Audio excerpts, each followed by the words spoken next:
Ah, the weekend. A glorious time to relax and rejuvenate. Well, that is unless you own a Jeep.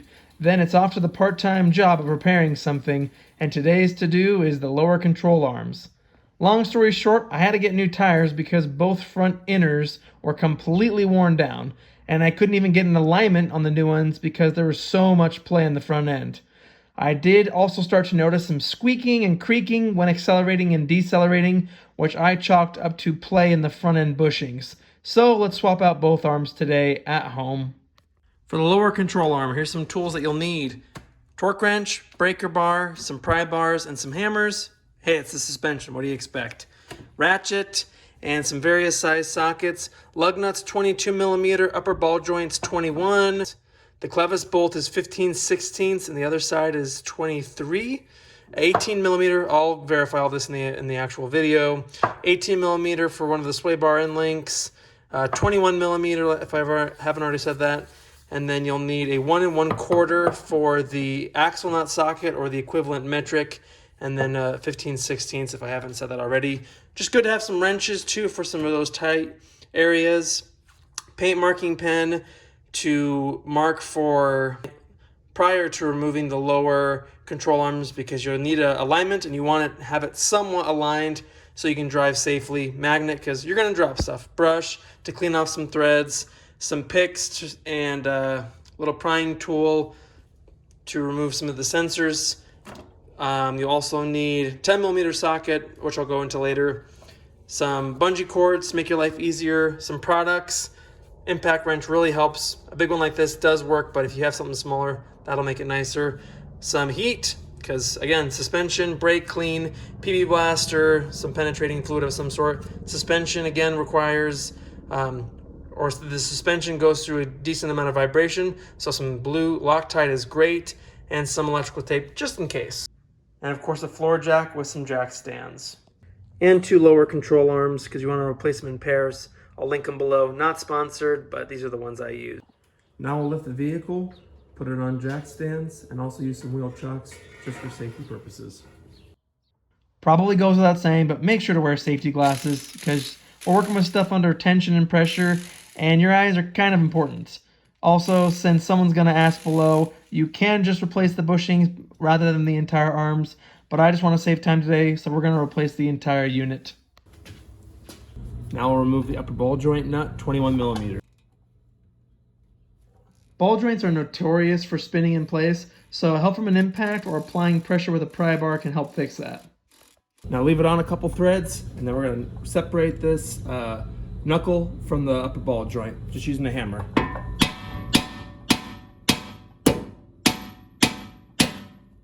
Just like that.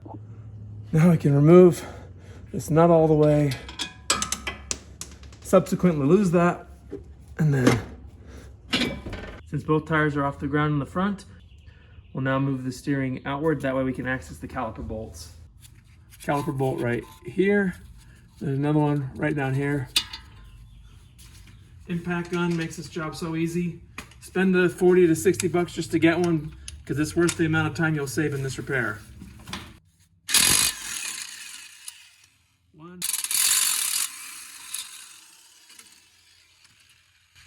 Make sure to hold the caliper so it doesn't drop. And now we'll come over here and remove this tie rod connection. 21mm.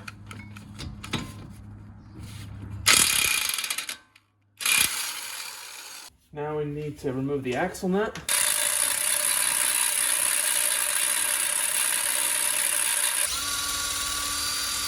The threads were caked with stuff, so I'm just cleaning them off with a wire wheel. And while you can remove the axle nut by hand, technology is a wondrous thing. Now to separate that tie rod. There we go. And just put that nut right there so you don't lose it or forget it. Now to remove this rotor, just to have less weight and so it doesn't fall off. There's a little O-ring that you'll need to remove. Boom. And then we can remove the rotor. Now you'd want to remove the speed sensor here from the knuckle, 10mm bolt I believe, but mine was seasoned there. I did repair for the pan gasket here on my Jeep, and I could not get this out. I didn't want to break it. So if yours is stuck too, you can't get it out, you don't want to break it, instead of removing it from here on the knuckle, you can just remove from the brake line. Well, you want to move it from here, here, and then there's a pigtail, electrical pigtail that you can remove. Mine's all taped up because I broke the little connector, but it still works just fine, so we'll just disconnect it from. There's one, okay. There's two. There's three.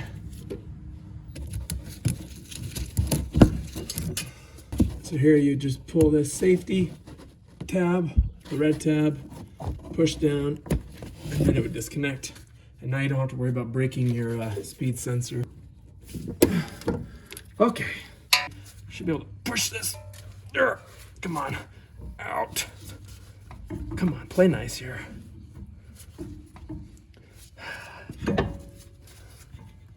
There we go. Loosen that CV joint.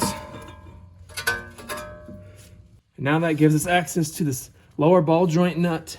Then we'll need to remove this Clevis fork bolt and then the little end link right here.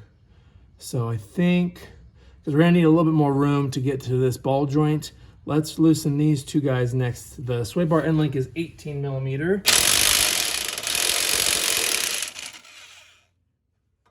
That guy is rusty. She's not playing nice. My impact is not taking it off, so I'm gonna try a few things. First being some penetrating fluid.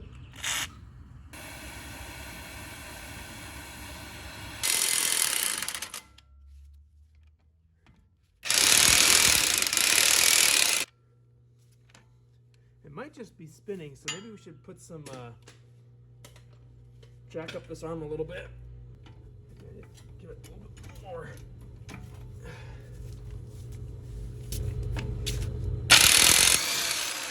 There we go. Just needed to lift it up more. Now the lower Clevis belt is a 21 millimeter on one side and then a 23 millimeter on the other side. You can also use 15/16, which I don't have a 23 millimeter wrench, but I do have 15/16.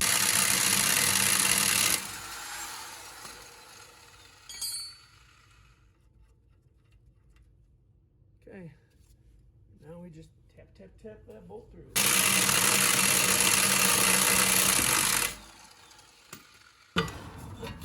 There we go. Get that CV joint out.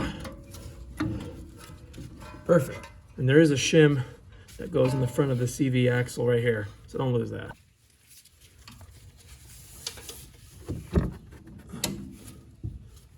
Okay. All right.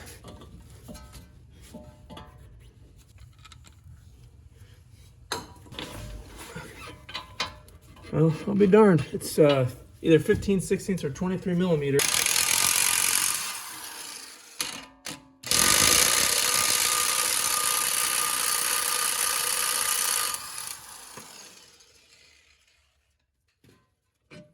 Okay. Almost there. Got a bolt here on the front, bolts back here. We got two. We got one right here, and then a horizontal one up there.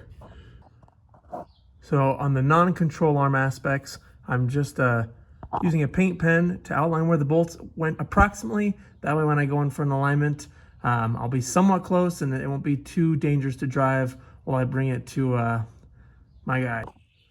Now we'll remove those two 21 millimeters fasteners.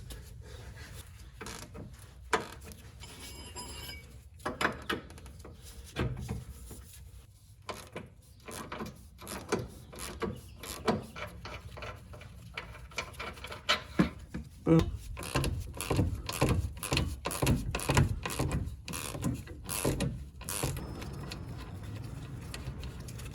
Okay, and I'm gonna keep that stud in there just so it doesn't fall on me when I take the last bolt out.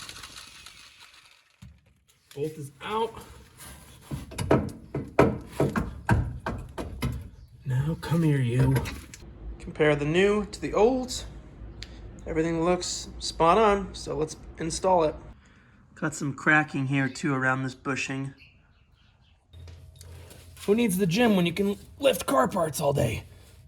Yeah.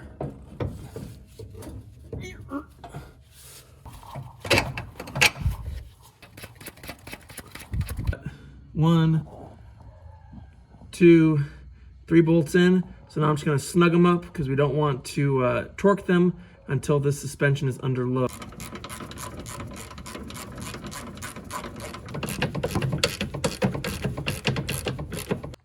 Looks about right. Tighten it up. Okay, now the lower ball joint with nuts. Then we torque that to 125 pound-feet. Okay. We can install the CV shaft back into the knuckle. Put that onto your CV axle. To line. Oh, perfect. Okay. Nice. Now we can get the lower control arm through the Clevis Fork of the strut. So I'm going to use the floor jack here to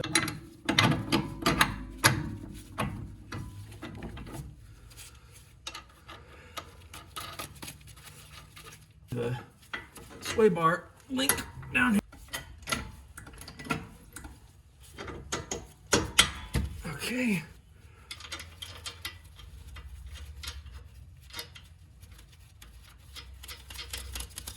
Now the upper ball joint nut. I did replace these control arms, so if you want to see a video on how to do that, check the link in the description or the tag in this video.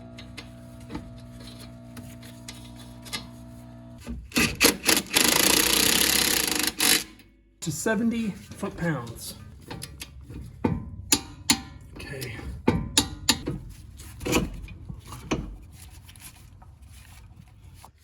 Tie rod end, I'm using a floor jack just underneath the knuckle just to help it line up a little bit easier.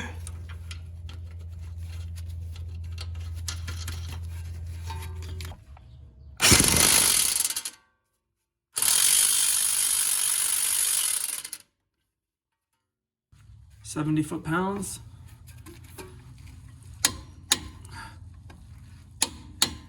$85.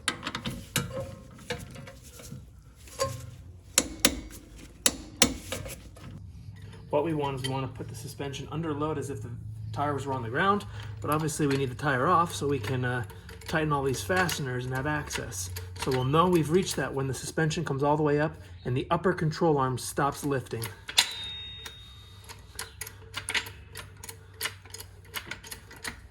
Up we go.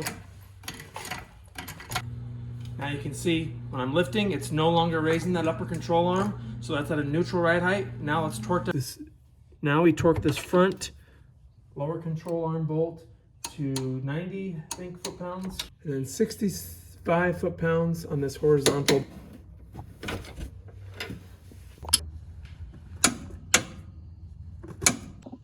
Now this lower clevis bolt or strut fork bolt, this will be 170, 173 foot-pounds. So we're gonna need to get a lot of ugga-duggas.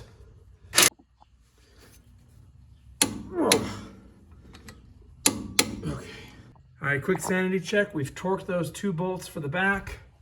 We've torqued the front lower control arm bolt. Now, let's see, we've done the Clevis Fork, sway bar, end links, and the tie rod, upper ball joint, lower ball joint. Axle nut will be last, as well as the caliper. So I think we're good to now lower this down.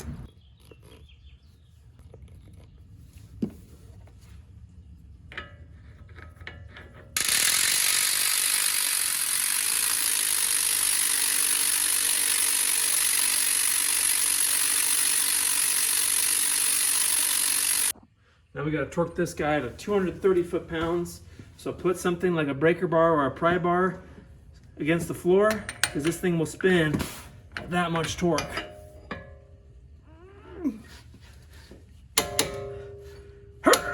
And if you're worried about any of the bolts that you've torqued down, I like to just put a little witness mark on any of the bolts I've done. That way, if I ever, as I'm repairing the car, especially a Jeep, do that pretty often, I'll have some sort of frame of reference, so I'll know if this nut has come loose. Looks like we still got some anti-seize on here from the last brake job I did. If you need help with your front brakes, check out the video I did on that.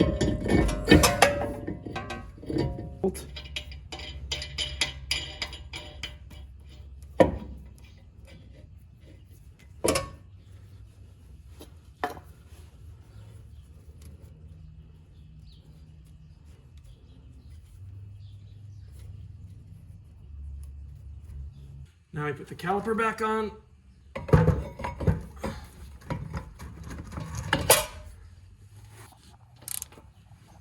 Torque to 150 foot-pounds. Okay, now the speed sensor.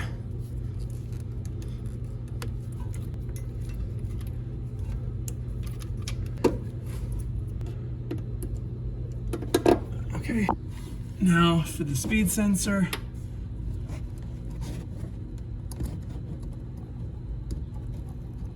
Here, click. Put that locking tab in. I'm gonna tape mine since I broke it right here, and then you just push it in place. Ba-ba!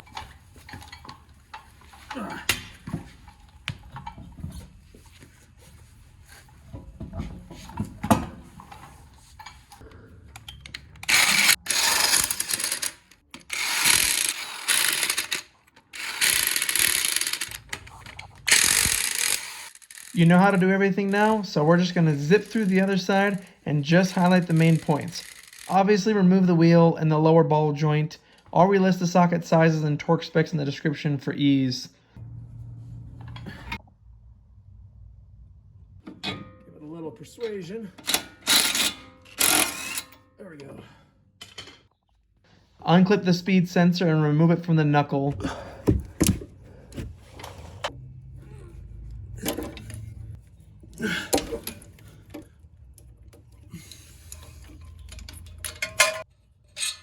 Next, remove the caliper and put it somewhere safe and out of the way.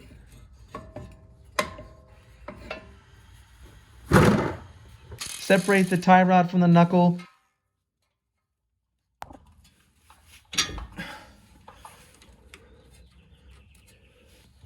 And loosen the axle nut so you can push out the CV joint.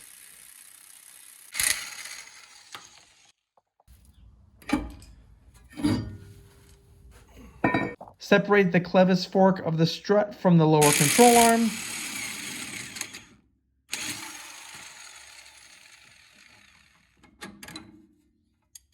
And remove the tie rod. Note that you may need to jack up the lower control arm just a bit so it can actually come free. It can get a little stuck in there.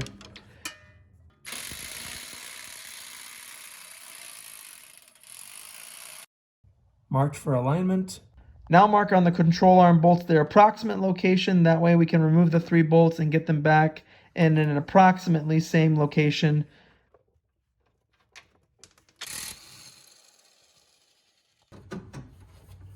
Pull out the bolts. And now bench this puppy down to the ground. We'll get the new one in and just snug the bolts up since we'll torque everything down once it's actually under load so the bushings don't prematurely wear out.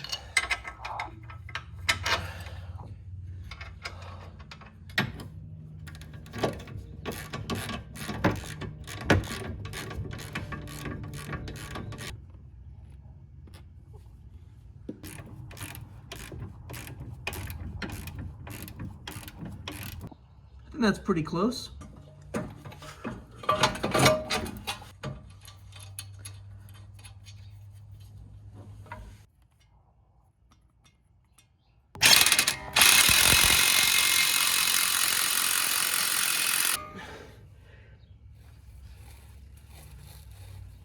And feed that CV joint into the hub.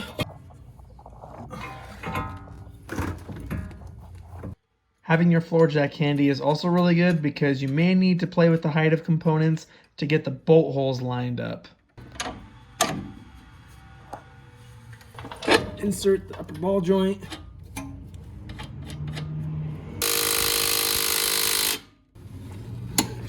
There's 70. And we'll put some thread locker on there.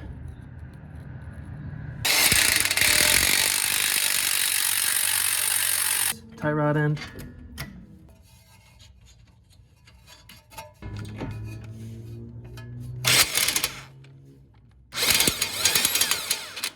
$70 foot-pounds.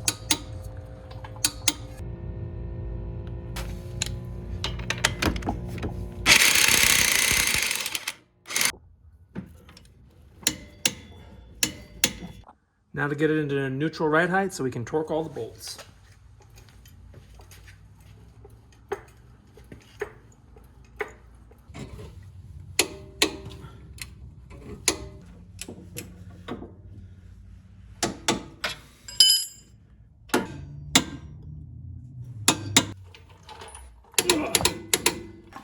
Now to torque this side.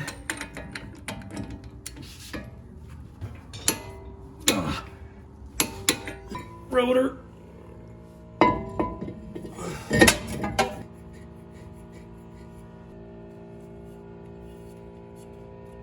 Some Loctite on the caliper bolts.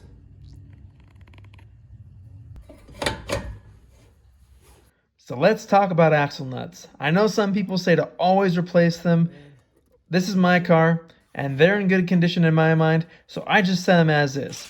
I've added some witness marks with those Penton lines to make sure that I can know if they're actually coming loose when I do some rotations. But you need to decide for yourself what you're comfortable with. They're cheap and easy enough to replace since you're already there, but I'm just going to tell you honestly what I did and what I do. Once you finish, make sure to get in alignment since you're going to be off after replacing the control arms. Power tools are going to make this job go by so much quicker and so much easier that if you can make it happen, rent, borrow, or just buy something, you'll be really glad you did. Thanks for watching. I'll also link a video of the upper control arms I did if you need help with those. Hope the video helped you out, and as always, leave your questions or suggestions below. We can all benefit from each other. Tools and anything else that I've learned from the job I'll put in the description box below. Thanks for watching, and see you in the next one. It's worth mentioning that I did get an ABS light while driving over to the alignment shop, but it cleared almost immediately after the alignment was done, so just a heads up on that.